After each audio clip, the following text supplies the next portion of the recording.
Hi.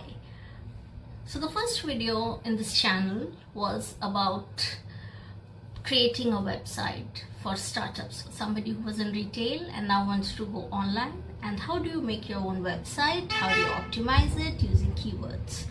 Now the second episode would be taking this forward. Once I have optimized my website, and once every time my user is searching for my offerings, my website appears in the search list, say let's say first 2-3 options, what is the next thing I will do? Will I all my lifetime wait for somebody to search my product and then click on the website, go to the page and buy product? And then also there are a lot of complexities. Some people might like it, not like it, price might be an issue, color might be an issue, add to the cart, a lot of things are there. So we'll get into that bit some other day. But today I'm saying, once let's say I have done this and there are people who are coming and buying, what is the next thing I should do? Create awareness about my website, my offerings. Now what do you mean by creating awareness? That is, I cannot always wait for a user to search for my product. There's another way of doing it, which is getting into their consideration set. What does it mean? That I am selling a product which everybody will need at some point of time, or needs, generally uses. Let's say a speaker, a handy small speaker which can be used, which can be easily connected through Bluetooth with your phone or your laptop or your pads, and used for small parties at home and office, everywhere. So I know this has a huge target audience, but how do I reach to them?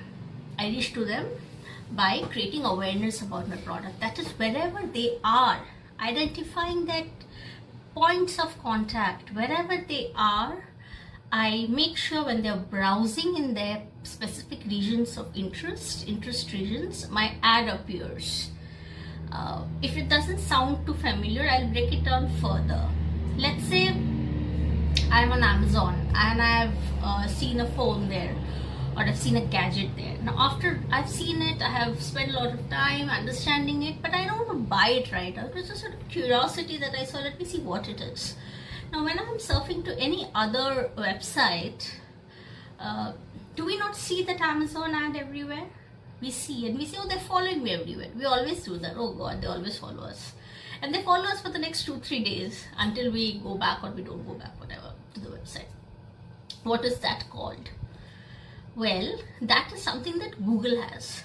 Google has something called display ads. What it does is that it will ask you, okay, create your display ad and give it to me in 15, 20, 25 sizes, because the space that I get in every website differs, right? Because every website is created by unique creative graphic designers. Their taste is different. Somebody might say, okay, I don't want an ad on top, I want it at the side, so the banner size changes. Somebody says, I want it right in the center, like a horizontal line, so the ad changes. Okay, now Google has taken care of that. Google has made sure that a lot many people who are willing to make money through ads approaches them. Now what's the next thing? Now how do I know that the website which Google has bought matches with the website where my target audience would be interested in? That's interesting. What happens is, when you make your Google ads, Google will tell you that, okay, give me the preferential behavior, or sort by preference your target audience, which means it gives you an opportunity, an option to first figure out where are they located. Let's say I am in India and I'm saying my speaker is expensive. I don't think anybody in a smaller town would actually want to spend up to 10 grand for a speaker. That's more of a, not a necessity. So I think I'll restrict my target audience. Where will we call it audience profiling. Where will they be located? Well, I think they can afford it only in metro, so they must be in tier 1 cities. Okay, will it be male or female? Gender neutral, right? Everybody uses it. Okay, third is, what do you think would be their browser habit? What would be the age?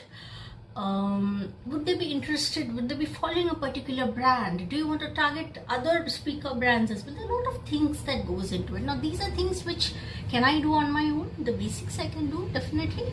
Nobody better than me who's offering the product will know how or what kind of target audience will be there. So definitely I can do it on my own. But I can do it on my own. But then the moment it comes to the nitty-gritties, let's say I'm saying that what more features does Google have in terms of selecting it? How will I do that? Google has its courses, Google has its support centers, which is all online. Just the keywords, as I said in the last episode, it's all about keywords. The moment you type Google, I want to know more about Google ads, display ads.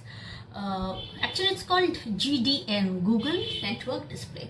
That is, Google is displaying your ad in its existing network only to people who match with your profiling, customer profiling. Okay, if it sounds a bit complicated, just listen to it twice or thrice, and I think by the third time you'll understand. It is a bit technical, but it's easy to understand. And of course, a lot of support is there in terms of literature to understand how Google Ads, display ads work. So that's one way of doing it. Other ways would be individual ads. Let's say I have competitors. I have made a post in FB, social media. I have made a post in FB on my boat. Sorry, boat is just one of the speaker that's there in front of me. But any speaker, and I've made an ad, and now I want to target it to everybody else who's following electronics products, which could be, let's say, the Samsung page, which could be Apple page, which could be Lenovo, it could be Acer, it could be HP, it could be anything. How many I want, what is relevant, not relevant, that's something you will have to decide, because it's your product, right? A creative agency will make an ad for you. Yes, they will give you some targeting, but what do we say when we say what is the brief? You know, me coming from an agency, we always ask the first thing, what is the brief?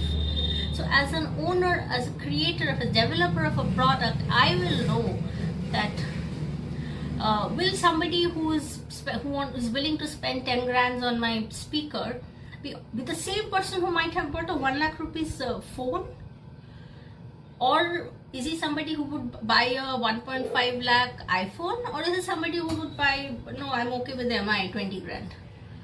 Yeah, these could be convoluted, but this is what marketing is all about. You have to understand, you have to study. When we say research, when we say brief, this is what it means. And when you as an audience, you as a creator understands that, I'm saying not everything, but at least a bit of it, then it becomes easier to target your audience appropriately, and then of course get the chances of getting conversions, which would be different for different campaigns, but that conversion, the chances of that conversion would definitely be more. Yeah, so I hope that's clear. It's about, after creating a website, create awareness. How do we do it? Either you do it through Google Display Network ads, display ads, or you do it through individual websites, or you do it through social media. As I said, an FB campaign, the same can be done in Instagram if your product is something which the Instagram audience would respond to. You know, Instagram is not for everything. Instagram has few its do's and don'ts, which is, again, as I said in the last episode also, in fact I said in my intro also, marketing is academic. Yeah, so how do I know? It's all there. Just have to search and read and understand. In fact, Google, FB, Insta, LinkedIn, they all have their ad manager page. They all have courses which help you to understand their advertising. So with this, I end this episode. Do let me know if there is an issue, and if it's not clear or any aspect of it you want me to elaborate, I'll do that in the next episode. Have a nice day, everyone. Thank you.